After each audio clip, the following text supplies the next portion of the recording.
Meus queridos, tudo bem com vocês? Na aula de hoje, nós vamos falar a respeito de um reino específico de seres vivos.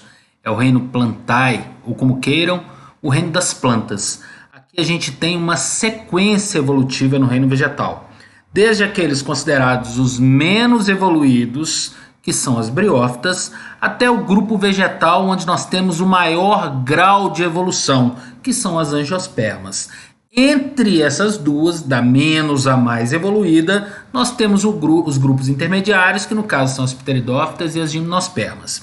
Inicialmente, nós vamos tratar a respeito da evolução e adaptação dos vegetais ao ambiente terrestre. Por que eu estou falando de evolução e adaptação dos vegetais ao ambiente terrestre?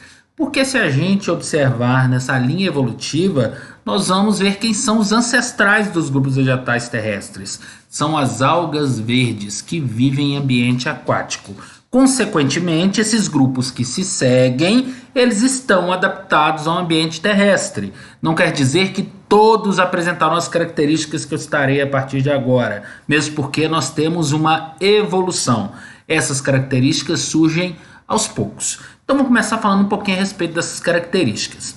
Um vegetal muito bem adaptado ao ambiente terrestre, ele necessita de absorção de água e sais minerais. Isso em abundância no ambiente aquático.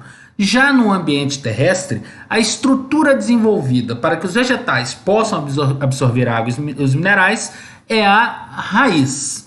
Além da raiz, nós também estamos falando de estruturas maiores. Nós estamos falando de indivíduos multicelulares. Esses indivíduos necessitam de uma estrutura de sustentação. Essa estrutura é o caule.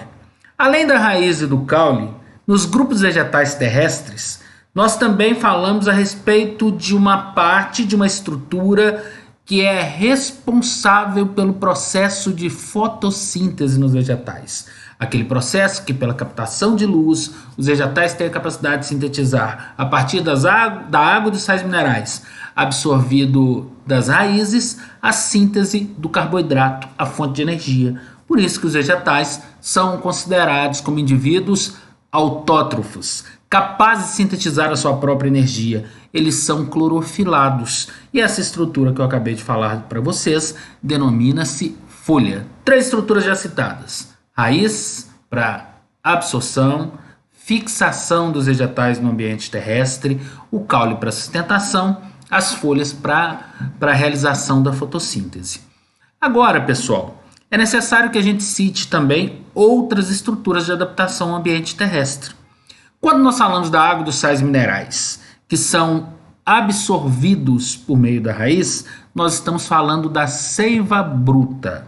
Quando a gente fala do produto final da fotossíntese, nós estamos falando da seiva elaborada. Basicamente a produção da glicose, o carboidrato, que é a principal fonte de energia. Essa seiva bruta e essa seiva elaborada tendem a ser transportadas por estruturas especializadas. Essas estruturas denominam-se vasos condutores de seiva. São eles, um que sai da raiz em direção às folhas, transportando a seiva bruta. Ele se chama xilema. Enquanto também existe aquele responsável por transportar a seiva elaborada a cada ponto do vegetal, até mesmo para as folhas, para o caule e para as raízes. Esse transporte de seiva elaborada é realizado por meio de um vaso específico denominado floema. Além dessas estruturas já citadas, é necessário que a gente também fale a respeito de uma estrutura que é responsável pela reprodução vegetal. No grupo mais evoluído, geralmente essa estrutura ela é especializada em atrair agentes polinizadores, aqueles que transportam o grão de pólen. Essa estrutura geralmente apresenta um cheiro característico ou uma cor característica.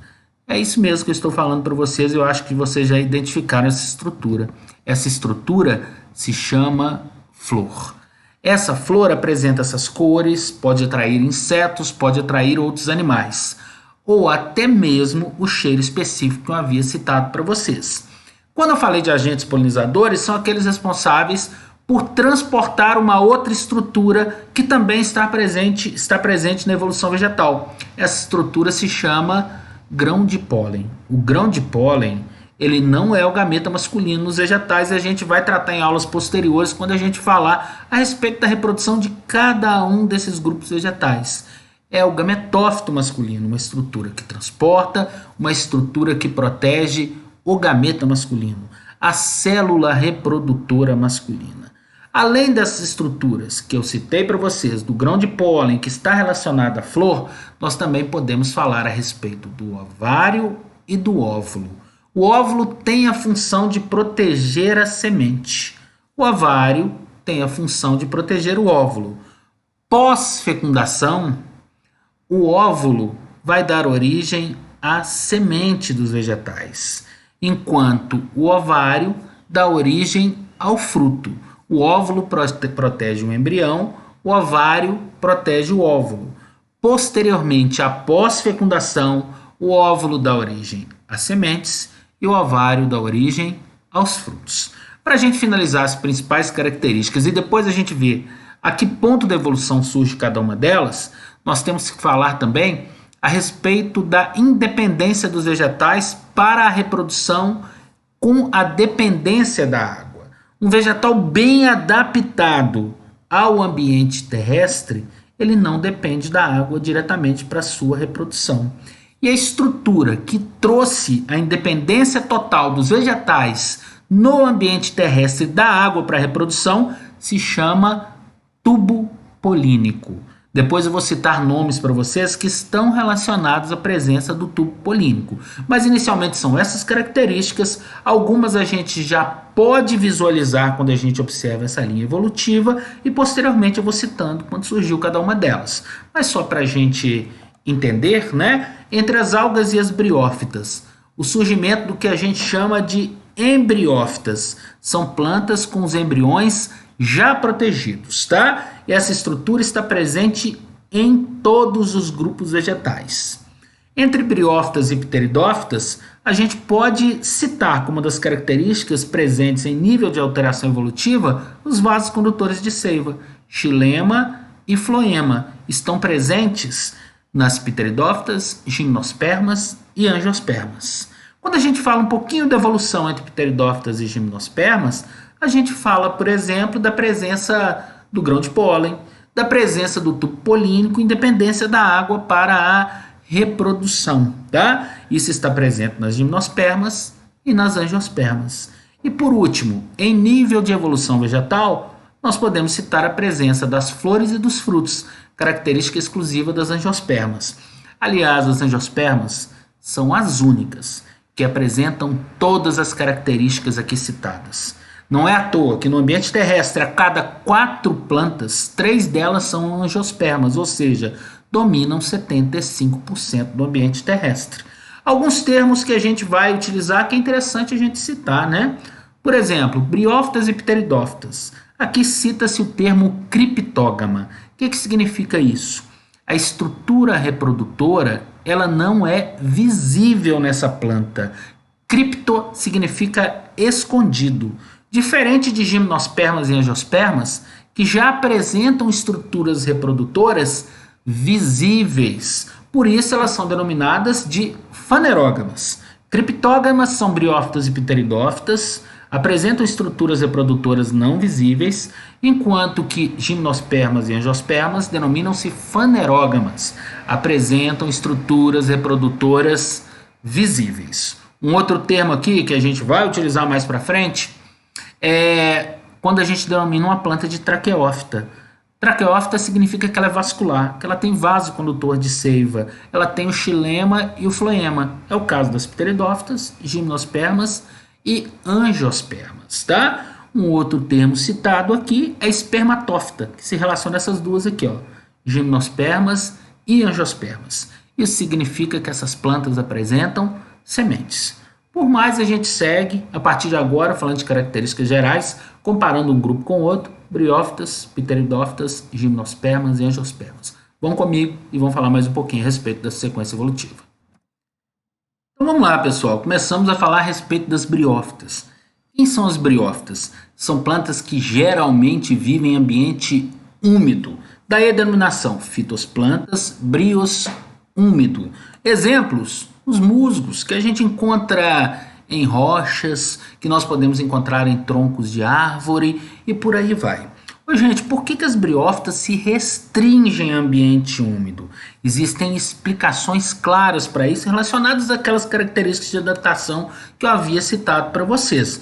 Como, por exemplo, essas plantas dependem de água para reprodução. Mas vocês vão entender quando a gente falar na sequência quais são as outras características que restringem esses vegetais a ambientes úmidos. Como, por exemplo, uma floresta equatorial, uma floresta amazônica, tá? É considerado um ambiente de extrema umidade, porque são árvores de grande porte, elas têm a copa fechada e a umidade não passa para as partes mais baixas. Consequentemente, nos estratos mais baixos, com grande umidade, as briófitas tendem a se desenvolver, tá? Lembra daquelas características que eu acabei de citar para vocês? Vamos ver o que a briófita tem ou não tem? Lembra que uma planta precisa de vasos condutores de seiva para transportar a seiva bruta e a seiva elaborada? Pois é, as briófitas não possuem. Elas são avasculares. O A na frente de nomes na biologia, acho que vocês já sabem, né? Significa ausência, negação, ausência de vasos condutores de seiva. Ah, então quer dizer que essas plantas não conduzem seiva. Não foi isso que eu te falei, não. Elas conduzem seiva sim, só que não por vasos condutores. Essa seiva é transportada de célula para célula por meio de processos de diferença de concentração, que são eles a difusão e a osmose. Pensa comigo, gente. Se é por difusão e osmose que a seiva é transportada nessas plantas, elas são plantas de grande porte ou são plantas de pequeno porte? É um processo lento. Se é um processo lento, essas plantas são de pequeno porte, chegando a algo em torno a 20, 25 centímetros, tá? Por conta da lentidão no transporte da seiva nesses vegetais, pela ausência de vasos condutores de seiva. Ausência também, gente, de tecidos verdadeiros. Essas plantas não possuem flores, não possuem frutos, não apresentam raiz, não apresentam caule, não apresentam folhas verdadeiras, tá? No lugar dessas estruturas, ao invés de uma raiz, um rizóide. Ao invés do caule, um cauloide. Ao invés de folhas, filóides. Não existe também uma cutícula que protege as folhas contra a transpiração, tá? Além de tudo isso, essas plantas são criptógamas, não têm estrutura reprodutora visível e um termo novo que eu não havia falado com vocês. Lembra que eu falei que a planta precisa ser independente da água para reprodução, para que ela esteja adaptada ao ambiente terrestre? Pois é, essa planta não tem tubo polínico. Ela depende da água para a reprodução. Então ela é considerada acifonógama. Acifonógama significa que ela não possui o tubo polínico. Consequentemente, depende da água para a reprodução. Aqui um outro fato relacionado à reprodução dessas plantas é que elas possuem a fase gametofítica, tá? A fase onde os gametas são produzidos, dominantes sobre a fase esporofítica. Nós vamos ter depois uma aula falando a respeito da reprodução. Mas te mostro aqui e na aula posterior a gente fala a respeito disso, tá? Isso aqui é uma estrutura de uma briófita, tá? De um musgo. Essa parte de baixo aqui é o que a gente chama de fase gametofítica. Isso aqui, ó, são os filóides, isso aqui é o cauloide, isso aqui são os rizóides. Essa fase aqui é a que a gente chama de fase duradoura, que perdura durante toda a vida do vegetal. Essa partezinha aqui, que só surge em época reprodutiva, por isso que é uma fase efêmera, tá? É uma fase transitória, uma fase temporária, se chama esporófito, onde são produzidos os esporos, beleza? Citadas as características das briófitas, vamos comparar agora com as pteridófitas. Vamos ver quais são as semelhanças e as diferenças entre elas. Eis aqui as pteridófitas. São vegetais mais evoluídos que as briófitas, nós vamos falar daqui a pouco, tá? Primeiro vamos considerar quem são as pteridófitas, né? O porquê da denominação. Fitosplanta, pteros, primitivas. Plantas primitivas. Dentre elas, nós destacamos plantas ornamentais. Por exemplo, a avenca, a selaginela, a samambaia, viu, gente? É samambaia, não é sambambaia, nós não estamos sambando para ninguém não, tá? E também o samambaiaçu. São plantas mais evoluídas por características específicas que vocês vão ver agora, tá?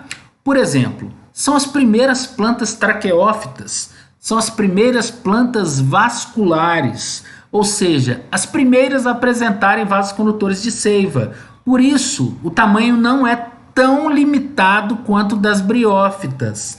São plantas que chegam a apresentar, por exemplo, estrutura arborescente, como é o caso do samambaiaçu.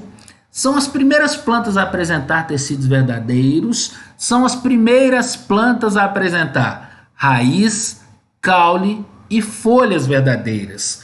Então só aí você já vê a diferença com as briófitas. Briófita não tem vaso condutor, briófita não tem raiz, não tem caule, não tem folha.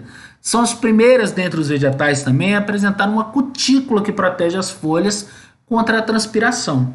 Ô, gente, mas não são só diferenças que nós vamos encontrar não, né? Algumas semelhanças também a gente vai encontrar. Como, por exemplo, também não possuem sementes, não possuem flores, não possuem frutos, são idênticas às briófitas por serem criptógamas, estruturas reprodutoras escondidas, e também acifonógamas, não possuem tubo polínico e, consequentemente, dependem da água para a reprodução, tá? Uma outra diferença é que inverte a fase duradoura. No caso delas, a esporofite, quando são produzidos os esporos, é a fase duradoura, e a gametofítica, a temporária. Só mostrar um pouquinho da estrutura aqui para vocês, nós vamos ter uma outra aula falando a respeito da reprodução.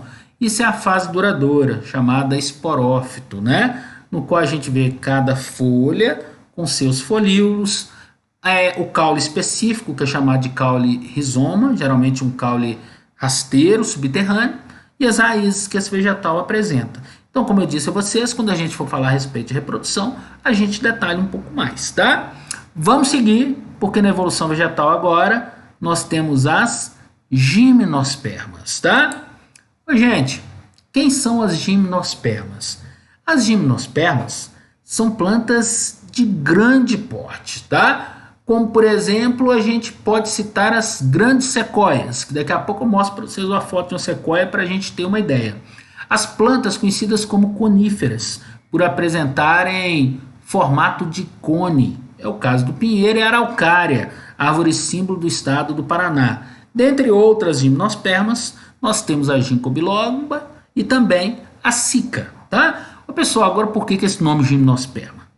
Vamos falar primeiro o significado, depois vocês vão entender, tá? Esperma significa semente, são as primeiras plantas espermatófitas, tá? Gimno significa semente nua. Então, plantas de semente nua. Vamos tentar um pouquinho entender o porquê dessa denominação. Vamos às características, gente? Agora a gente vai ver semelhança com Pteridófita, tá? São plantas que possuem vasos condutores de seiva. São vasculares, são traqueófitas, tá? Possuem da mesma forma que a Pteridófita. Raiz, caule e folhas, tá? Também apresenta outra semelhança na reprodução. A fase esporofítica é dominante sobre a fase gametofítica. Mas agora a gente já começa a falar de algumas diferenças, tá? Como, por exemplo, são plantas fanerógamas. A primeira dentre os grupos vegetais a apresentar estruturas reprodutoras visíveis. Essas estruturas são folhas modificadas chamadas de estróbilos ou pinhas. Daqui a pouco eu te mostro isso. Isso não tinha nas briófitas e também não tinha nas pteridófitas, tá? São as primeiras, dentre os vegetais também, a serem consideradas sifonógamas, ou seja, tem tubo polínico, não depende da água para a reprodução, tá? São as primeiras espermatófitas, são plantas que inicialmente apresentam a semente, tá? Além da semente, a gente também visualiza a presença do ovário, a presença dos óvulos, que darão origem à semente, e não apresenta um ovário. Como não apresenta ovário, essas plantas não apresentam fruto. Lembra que a função do fruto não é proteger a semente? Se ela tem semente e não tem fruto, o fruto fica nu. Daí a denominação gimnospermas, plantas com sementes nuas. E aqui, pessoal, uma sequoia. Vocês têm uma ideia do diâmetro dessa planta. São as maiores árvores que a gente encontra no mundo. Geralmente estão presentes lá no hemisfério norte, principalmente nos Estados Unidos e Canadá, tá? Podem atingir altura superior a 100 metros e os troncos podem ter algo em torno de 12 metros de diâmetro. Tá? Aqui as características que eu já havia citado para vocês em relação à independência da água para a reprodução, né? Elas são as primeiras plantas consideradas como plantas sifonógamas. Já havia falado para vocês as primeiras com sementes, são as primeiras com grão de pólen e as primeiras a terem os órgãos reprodutores visíveis, que são os estróbilos. Vou mostrar aqui um estróbilo só para vocês terem uma ideia a respeito deles, né? Os estróbilos são essas estruturas aqui, tá, gente? Geralmente na araucária o pessoal chama a semente que se encontra ali de pinhões, tá? Então a gente chama isso aqui de pinha. Esses aqui são estróbilos femininos. Isso aqui às vezes é muito utilizado como enfeite em árvores de Natal. E aqui os estróbilos masculinos. São estruturas reprodutoras, não são flores, tá, gente? Essas plantas não apresentam flores. Então, para a gente finalizar, nós chegamos ao grupo mais evoluído. São as angiospermas. Significado do nome: esperma, semente. Angios, urna ou baú. Semente na urna ou no baú. Mas o que é isso? Por que essa denominação? Primeiro vamos ao que difere uma angiosperma de uma gimnosperma, né?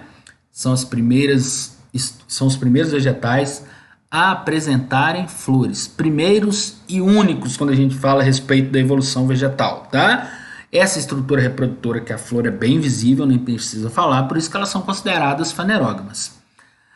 A presença de ovário nas flores faz com que surja inicialmente os frutos, com a função de proteger a semente e atrair agentes responsáveis pela dispersão. A presença do fruto me explica o nome, tá? Semente na urna ou no baú. O que é essa urna ou baú?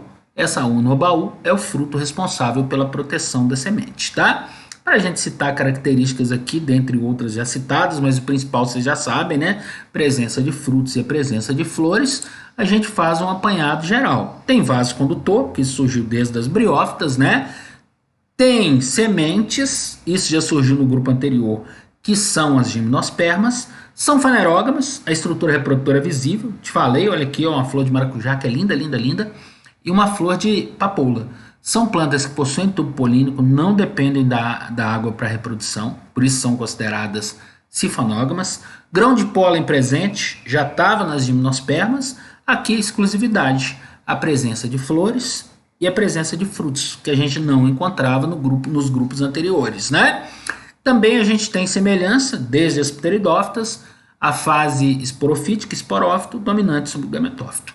Então acho que por hoje é só, gente. Aqui nós citamos as principais características de adaptação dos vegetais ao ambiente terrestre, tá? Nós falamos como surgiu cada uma dessas estruturas em nível de evolução vegetal, e na próxima aula que a gente tiver, a gente vai tratar dos ciclos reprodutivos de briófitas, pteridófitas, gimnospermas e angiospermas, tá?